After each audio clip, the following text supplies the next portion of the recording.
Olá, pessoal! Sejam bem-vindos a mais um encontro, a mais uma aula de Geografia. Eu sou o professor Leandro. Sejam muito bem-vindos no conforto e na comodidade das suas casas, assistindo a nossa aula que a gente preparou com muito amor e carinho. Bom, hoje vamos falar sobre o capítulo 9 do livro de vocês, né? E esse capítulo a gente vai abordar sobre a dinâmica do clima. Vamos começar a pensar o que significa dinâmica. É aquilo que não está estático, é aquilo que está em movimento, em transformação constante. E o clima é assim. Mas existe uma diferença entre clima e temperatura. O que vocês acham que seria, qual seria então essa diferença entre clima e temperatura? Vou dar um tempinho para vocês pensarem. Anota no caderno. Vai tirando essas dúvidas, anotam, faz um mapa mental e depois que vocês estruturarem toda essa aula, manda para mim, porque é sempre bom ver o que vocês estão construindo em casa ou o que vocês estão escrevendo no caderno de vocês, fazendo o processo de estudo, a lista de estudo, o checklist das atividades. Qualquer dúvida, entre em contato comigo, tanto pelo Teams ou pelo Class App, ok, pessoal? Então, voltando aqui sobre a dinâmica do clima, é bastante importante a gente identificar a diferença entre clima e temperatura. Vai aí a resposta então. O clima terrestre, né? Então a gente vai falar um pouquinho aí sobre esse processo. O tempo atmosférico, ele está diretamente relacionado representa as condições momentâneas, aquela que está acontecendo neste momento, por exemplo, agora, gravando a aula para vocês no dia de hoje.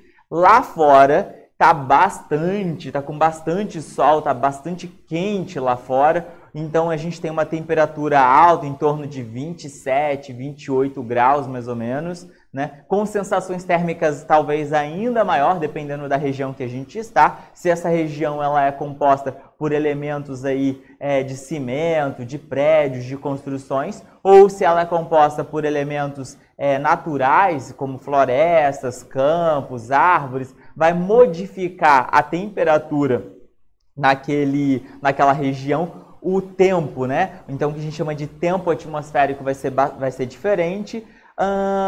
Essas condições elas vão variar naquele momento e naquela condição que aquele momento está. Por exemplo, se é de dia, se é de manhã, se é de noite, se tem sol, se tem nuvem, se está chovendo, se não está, naquele momento. Então, representa as condições momentâneas da atmosfera e pode ser acompanhado pela previsão diária ou a previsão semanal. Aquela que tem a Maju, que era do tempo, que agora já não está mais, está apresentando no jornal hoje, e entre outras grandes aí, jornalistas que vão falar sobre as temperaturas atmosféricas, né? Além disso, a gente também vai identificar a questão do clima. O clima, ele já está condicionado a uma posição geográfica e ele é condicionado a uma questão de ao longo tempo, de uma questão de bastante perspectivas aí. E abrange uma perspectiva de tempo longo e reflete a análise sucessiva dos tipos de tempo atmosférico.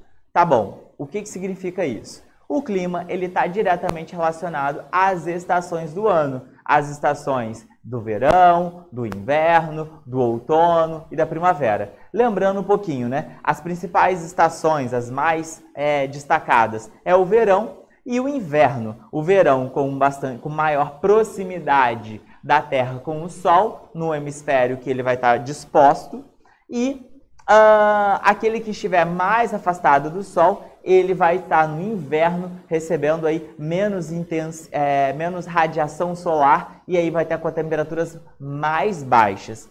E também a gente vai apresentar, então a gente chama de temperatura, como o nome, meu Deus? A gente chama de estações do ano de transição, como a primavera e o outono. A primavera é o processo de aumentar a temperatura, de sair do inverno e ir para o verão, que é o que a gente está vivendo agora, né? A gente vai chegar agora no final do ano, em dezembro, aquele calor enorme, um sol para cada um praticamente. E aí a gente vai ter ao longo do passar do tempo também, depois que passar o verão, a gente vai vir com o outono e do outono vai dar a passagem para o inverno. Então, o clima está bastante condicionado a essa perspectiva de tempo longo, que vai refletir aí, então, as diferenças, né, do dia, da noite, e aí vamos ter, então, as estações do ano. Os elementos que vão compor o clima, são vários elementos que vão interferir na questão climática. Um deles é o que a gente chama de temperatura, é a quantidade de calor presente na atmosfera, responsável pela sensação de frio ou de calor. O que seria isso? Quando a gente recebe maior intensidade de sol, dos raios solares, ou menor intensidade desses raios solares batendo na atmosfera da Terra, esquentando a superfície, né? Então, os raios solares eles vão entrar como ondas solares, esses raios são ondas, né? Que vão entrar na atmosfera, vão aquecer a atmosfera e a superfície terrestre, e esses raios também eles voltam para o espaço. Então é uma dinâmica, uma troca mútua. Enquanto tem incidência de sol, enquanto o sol está a pino, está aparente na nossa atmosfera, ele está emanando a energia, o calor. E quando a gente vai anoitecendo, passando aí o dia, a gente vai perdendo a intensidade de sol e o tempo também vai ficando mais frio, vai ficando mais ameno. Se não houvesse, né, o que a gente chama de efeito estufa natural, nós teríamos então temperaturas ao longo do dia, né, ao meio-dia, por exemplo, que é a parte de maior intensidade solar.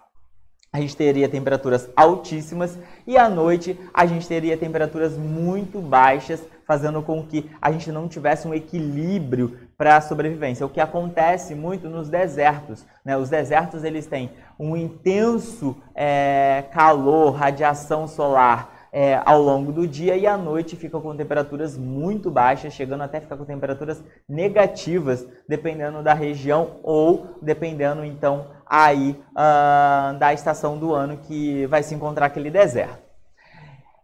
Então, a gente vai mensurar, a mensuração da temperatura, ela pode ser relacionada como média térmica, amplitude térmica. Amplitude é a diferença de a temperatura mais alta para a temperatura mais baixa. Então, a amplitude é relacionado a quanto mais alta for aquela temperatura e mais baixa aquela temperatura for atingir, dependendo aí da estação do ano. Por exemplo, vou dar um exemplo para vocês, como no hemisfério norte, nos Estados Unidos. Dependendo de alguma região nos Estados Unidos, pode chegar a temperaturas de 30 graus Celsius no verão, quente, né? É bastante quente, e temperaturas muito baixas no inverno. Então vai ter uma amplitude térmica muito alta. O verão muito quente e o inverno muito, muito frio, chegando com temperaturas negativas, nevar e entre outras atividades aí atmosféricas que podem acontecer naquele território. Então é importante a gente identificar que a amplitude térmica é entre a maior temperatura e a menor temperatura que aquela região pode atingir. A gente observa isso no território brasileiro na parte sul do Brasil, na parte que a gente chama de subtropical, que a gente tem um clima mais temperado, com o verão bastante rigoroso, quente a beça, e com o inverno também rigoroso, chegando a temperaturas negativas até nevar em algumas regiões ou cidades do sul do Brasil. Além disso, a gente vai ter a temperatura chamada de máxima absoluta e temperatura de mínima absoluta, que é aquela que vai atingir, né, a maior mensuração daquela temperatura a partir da estação do ano que se encontra. E a gente também vai ter as zonas que a gente chama de zonas isotermas, né? Que são aquelas linhas do mapa que eu vou mostrar para vocês daqui a pouquinho, nos próximos slides. O que são essas isotermas? São linhas em um mapa que ligam as áreas de temperaturas similares. Por exemplo, o Ártico e o Antártico. O Ártico é um grande território congelado, são águas congeladas. E o Antártico também vai ter grandes regiões aí de águas congeladas por conta, né, do seu afastamento, de serem regiões mais afastadas do Sol. Então, são regiões que a gente chama de isotermas, que têm a temperatura muito similares, muito parecidas. Ok? Beleza? Anotem aí. Agora a gente vai falar um pouquinho sobre os elementos dos climas, os elementos que vão compor um clima. né? Um deles, um dos mais importantes, é a questão da umidade, a quantidade de vapor de água representando aí na troposfera, na parte mais baixa, mais próxima à superfície da atmosfera. Então, a quantidade de água, de vapor d'água na atmosfera vai trazer aí padrões bastante diferentes sobre a questão do clima. Lembra que nas aulas passadas eu falei sobre os estados físicos da água, que a água ela tem 3 grandes estados físicos, o sólido, o líquido e o vapor, que a gente às vezes fala que é o vapor, a água está no estado gasoso, mas não é tão correto a gente falar que ela está no estado gasoso porque ela não muda suas moléculas, né? Então, a estrutura dessas moléculas, então a gente coloca aí o vapor, a quantidade de vapor d'água presente na troposfera, responsável pela definição dos padrões de os padrões pluviométricos. É a quantidade aí de água, de chuva que vai ter em uma determinada região. Quanto mais úmido uma região tiver, presente aí por conta da maritimidade ou por conta da evapotranspiração, da parte florestada, a quantidade de umidade que concentra naquele ar, maior vai ser o processo pluviométrico, a quantidade de chuvas, de precipitação daquela área. E aí, então, ela regula a temperatura atmosférica afetando as condições térmicas, né? Porque quando a gente vai ter a quantidade de chuvas, a temperatura tende a diminuir na hora que está acontecendo aquela precipitação, na hora daquela chuva. Além disso, a gente também vai apresentar o que a gente fala de pressão atmosférica, né? A pressão atmosférica é uma pressão exercida pela atmosfera na superfície terrestre. É a importância aí também, né, da gravidade, do que a gente vai falar um pouquinho sobre esse processo da gravidade. Quanto maior a densidade, maior será a pressão exercida. E ela vai variar conforme a altitude, a temperatura relacionado à latitude. O que vai acontecer aí?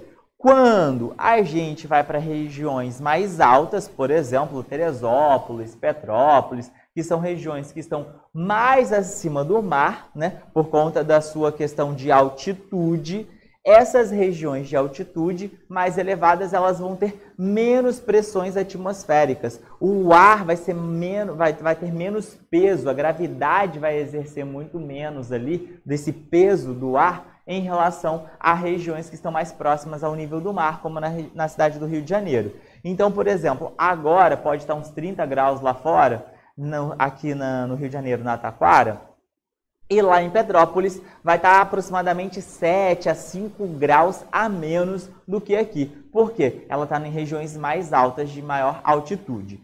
Além disso, né, a gente vai ter a referência da latitude. A influência da latitude são as linhas paralelas do globo terrestre. E aí ela vai estar referente, né, à intensidade dos raios solares, a proximidade do Sol. Então, quanto mais próximo aos polos, né, tanto ao Polo Sul quanto ao Polo Norte, menor vai ser essa influência dos raios solares. Eles vão perder mais energia ao chegar nessas regiões. E isso é uma ação exercida pela latitude.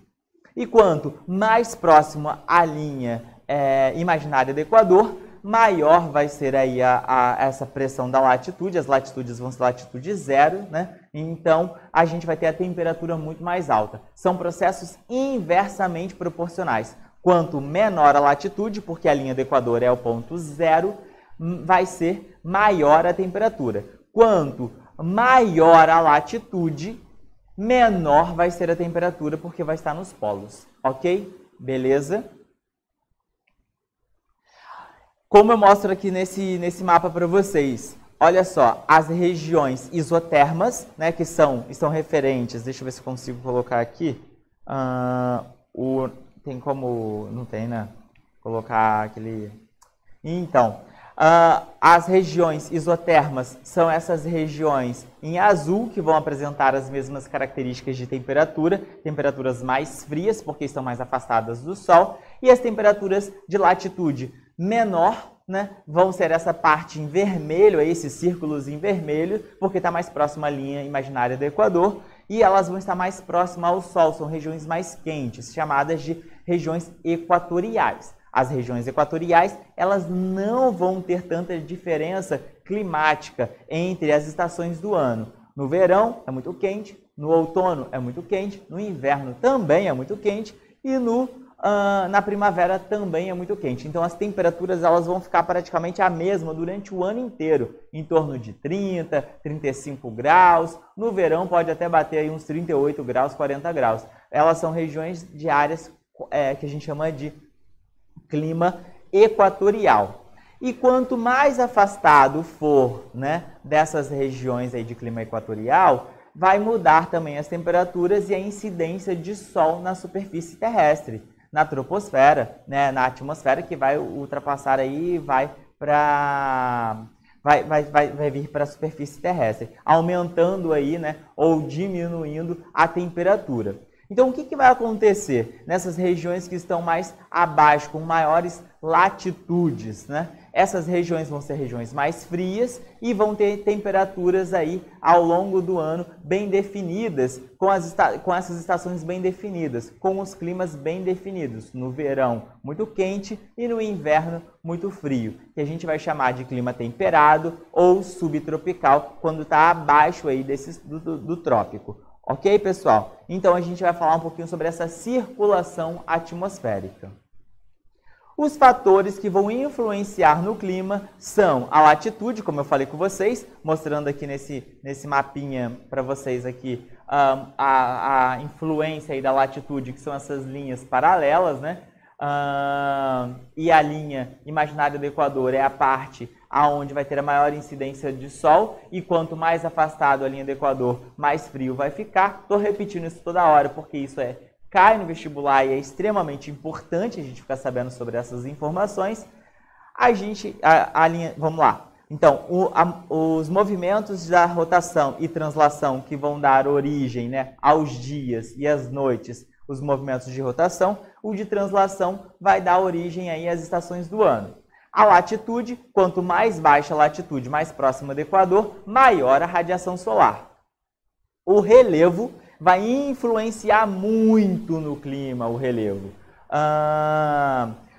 Como que o relevo vai influenciar? Quanto mais alto for a região, por exemplo, essas regiões de montanha aí, ou de serra, de cordilheiras, vocês podem ver que eu coloquei uma figura que o topo delas está com gelo, está congelada. Por quê? Vai ser a influência do relevo e também da altitude. Quanto mais alto, menor a pressão atmosférica, mais frio vai ficar essa região. Então, vai apresentar temperaturas aí mais amenas, temperaturas mais baixas. A maritimidade. Eu coloquei a influência da maritimidade para vocês, esse riozinho que está passando. Maritimidade vem dos oceanos, mas também a influência, né, de regiões com disponibilidade de água vai também influenciar no clima. Por exemplo, na Amazônia, a grande bacia hidrográfica do rio Amazonas vai fazer com que aquela região ela seja bastante quente e tenha uma grande porcentagem de precipitação em relação à parte da continentalidade do Brasil. Eu coloquei essa figura para vocês da Rússia para mostrar aí regiões muito frias, mas a gente também pode falar sobre a região do interior brasileiro, que é a região ali de Brasília, que é uma região de cerrado, muito quente, né? Por conta do afastamento aí do encontro com a maritimidade do mar. Então vão ser regiões mais secas, né? Eu não sei quem já foi para Brasília. Se foi para Brasília, se percebeu aí que o ar tem menos quantidade de umidade por conta desse afastamento da maritimidade. E então a continentalidade ela influencia nas áreas dos continentes. No clima de dada região, em geral, apresenta maior amplitude térmica. O que seria isso? Amplitude térmica. Vamos relembrar, falei lá no iniciozinho da aula. É a diferença da maior temperatura com a menor temperatura. Quanto maior for essa diferença entre elas, maior amplitude térmica vai ser. Então, na Rússia, ela vai apresentar invernos super rigorosos no hemisfério norte, com o verão aí também bastante quente. Então, vai ter uma grande amplitude térmica. Ok, pessoal? Então, a gente vai ficando por aqui hoje com tipos de clima e também com as zonas climáticas. Muito obrigado, façam as suas anotações e eu vou passar uma atividade lá no Teams para vocês. E façam também os seus mapas mentais, todo o seu processo de estudo e manda para mim, porque tudo isso está sendo avaliado, tudo isso dá um pontinho a mais aí na nota final de vocês, tá bom? Um grande beijo. Se vocês tiverem alguma dúvida, entre em contato comigo, que vai ser um grande prazer tirar todas as dúvidas de vocês. E até o próximo encontro. Ficam com Deus!